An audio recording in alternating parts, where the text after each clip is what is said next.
mais l'Europe résiste. Et ça dure comme ça depuis le début de l'année. L'Europe résiste. I will survive. C'est en direct chaque jour dans BFM Bourse. L'Europe montre qu'elle existe encore et qu'elle a peut-être une place à reprendre sur la carte mondiale des marchés. Romain, on vous retrouve donc depuis Bourse Direct. Le CAC, malgré la chute de Wall Street, la baisse de Wall Street, gagne en ce moment 0,23%. On consolide les 8047 points en ce moment à la Bourse de Paris. Comment sentez-vous les forces en présence ? Bien, on a toujours effectivement cette surperformance européenne pour l'instant dans un marché américain qui est assez attentiste, qui est coiffé par des résistances importantes, 6100 points pour le S&P par exemple.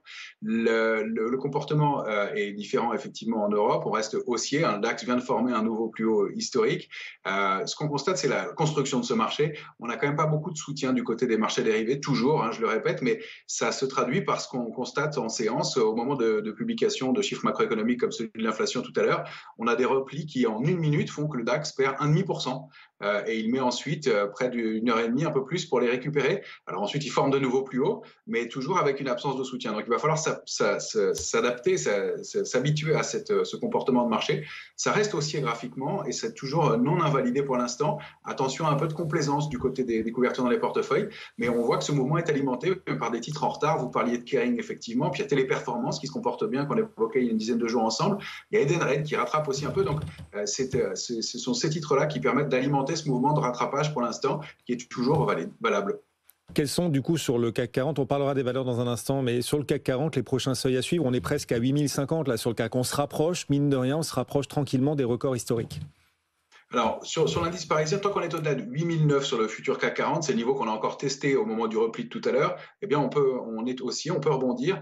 Les extensions possibles, elles mèneraient jusqu'à 8250 points. On a des niveaux intermédiaires, 8131. Le premier niveau d'alerte, il est lointain, c'est 7888 points. Donc, on a encore un peu de potentiel haussier tant qu'on maintient ces niveaux-là. Si on veut voir aussi du côté du DAX, on approche d'une cible, c'est 22 186 points. Pourquoi pas des extensions d'encore un peu plus d'1% en direction de 22 484 points. Ça commence à être un peu tendu sur le DAX graphiquement, d'autant plus que depuis le 15 janvier, je regardais, on a quand même laissé ouvert 4 gaps, puisque l'un a été comblé aujourd'hui. Donc 4 gaps ouverts sous nos pieds depuis le 15 janvier. Donc un peu de prudence à avoir peut-être sur le DAX maintenant. Romain, focus valeur sur la star du jour du CAC 40, Kering, plus 7,6%. Qu'est-ce que ça débloque cette hausse du point de vue technique ? Mais ça débloque des éléments intéressants. On en parlait en fin de semaine dernière et puis vous me demandiez lundi ce que j'en pensais par rapport aux publications et on disait que le potentiel était plus important sur Kering que sur Hermès. Et ça se matérialise graphiquement. Kering, elle donne plusieurs éléments intéressants. Déjà, elle est sortie assez franchement à la mi-fin janvier d'une structure d'épuisement, de la longue baisse qu'elle avait entamée depuis août 2021. Elle s'est installée au-delà d'un support important qui est 238,50 et puis elle a formé aussi ce qu'on appelle en mensuel au mois de décembre un aval haussier, c'est-à-dire que la bougie du mois de décembre a englobé celle du mois de novembre. Ça, en bas de marché, c'est un signe important. Et on voit l'intérêt qui se reconstruit. Et effectivement, un peu de yo-yo au moment de la publication. Mais il y a aussi, il faut le dire, un comportement très négatif sur Kering globalement. Et on se dit qu'il n'y a plus grand monde pour vendre le titre maintenant. Et ça se traduit graphiquement. Donc, si on arrive à dépasser 274, qui est vraiment le plafond de verre, on peut accélérer assez fortement et aller chercher une première cible à 317 et puis des extensions à court terme à 336. Voilà, Kering, les prochains seuils. François qui réagit sur X à vos propos d'ailleurs aussi, Romain. Vous allez peut-être pouvoir réagir d'ailleurs et qui nous dit, cet auditeur, le up, la hausse d'aujourd'hui de Kering n'est pas à mettre au crédit du titre qui est bloqué pour longtemps d'après cet auditeur, donc, mais à mettre plutôt au crédit d'une spéculation pour jouer l'effet Hermès. Hermès qui doit en effet publier ses résultats en fin de semaine. Vous pensez que ça peut être lié, le fait que voilà, un peu de spéculation avant Hermès, du coup on arbitre sur Kering?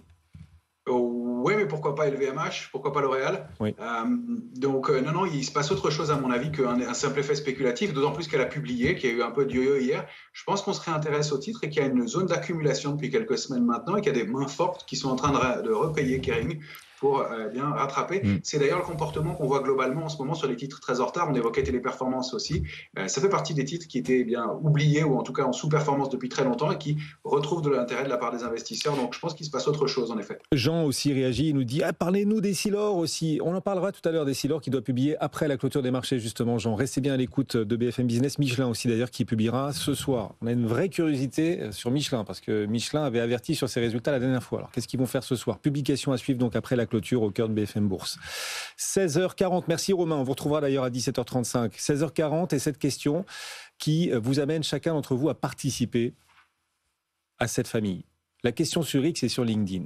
Vous l'avez repéré, la tech chinoise, qui progresse depuis le début de l'année. L'indice tech chinois progresse 6 fois plus que le Nasdaq. Et donc, on vous demande aujourd'hui sur nos réseaux sociaux, quelle entreprise chinoise vous séduit le plus, quitte à y investir en bourse? Est-ce que c'est Alibaba?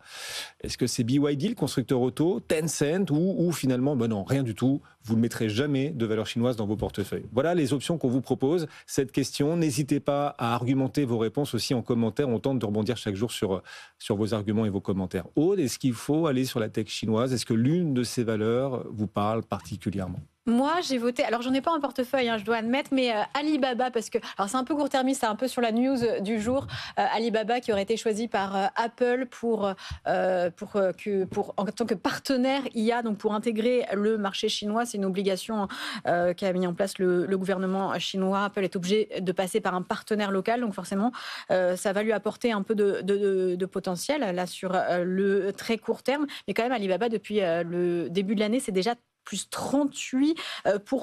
Et sur d'ailleurs toutes les actions chinoises, on voit que les fonds institutionnels se sont revenus, notamment sur le marché de Hong Kong. Et Hong Kong, c'est un indice qui est officiellement entré en marché haussier, donc plus 20% depuis son plus bas. Donc ça se passe quand même bien. Donc pour vous, Alibaba, voilà, c'est vrai, c'est une hausse de plus de 35% Alibaba depuis le début de l'année, encore en belle hausse aujourd'hui. BYD, depuis le début de l'année, gagne 40%. Allez, on a Xiaomi en hausse de 34%. Allez, côté à Wall Street, à travers un ADR. Et donc cette question qu'on vous pose à vous tous, quelle valeur chinoise quitte à investir dans la tech? On va découvrir dans un instant. Dans un instant, vos réponses. Mais d'abord, Romain, on vous la pose aussi, cette question d'un point de vue technique. Est-ce que la tech chinoise est intéressante? Est-ce que certaines des valeurs citées gardent du potentiel? Ou est-ce qu'il vaut mieux y aller à travers un ETF? Alors, il y a pas mal de questions, effectivement, mais ça dépend de sa sensibilité au risque. Et il faut rappeler, effectivement, que la Chine est un marché complexe à investir. On connaît les déboires et les éléments politiques qui peuvent entrer en compte dans l'investissement. Donc, il faut toujours proportionner son investissement au risque et, en l'occurrence, peut-être mettre une petite part de location. Si on veut lisser, il y a effectivement des solutions avec des ETF. Il en existe plusieurs catégories qui vont permettre de reproduire bien soit une grosse part des grosses capilles qui sont à vocation internationale, comme Alibaba ou Tencent. Là, il y a pour ça un ETF dont le code est ASI, tout simplement, chez Amundi, et qui détient 30% en pondération de ces valeurs, et puis après d'autres valeurs chinoises. On peut aussi utiliser celui qui est éligible au PEA, dont le code est PASI. Celui-ci a une pondération équivalente pour chaque titre, donc c'est 5% maximum pour chaque valeur, et on retrouve Tencent et Alibaba à l'intérieur. Et puis sinon, on peut travailler aussi sur les valeurs locales chinoises. Ça, c'est plus compliqué. Il y a un autre ETF qui est le CNAA. La performance est moins bonne et c'est un ETF qui est moins fort pour l'instant, mais ceux qui voudraient s'y risquer ou travailler sur des valeurs directement et les grosses capilles directement chinoises, eh bien peuvent aussi regarder de ce côté-là. Nous, on préfère effectivement le ASI. Ça reste volatile. C'est un marché qui est extrêmement brutal et extrêmement volatile. Il avait connu des mouvements de plus de 30% au mois de septembre dernier, alors qu'il ne faisait rien depuis des semaines. Et puis, il a été en pause depuis 4 mois maintenant. La hausse est effectivement réactivée. Si on doit choisir parmi les valeurs, moi, je préfère effectivement Alibaba, qui, depuis quelques semaines, est en train de réactiver sa dynamique haussière, très franchement.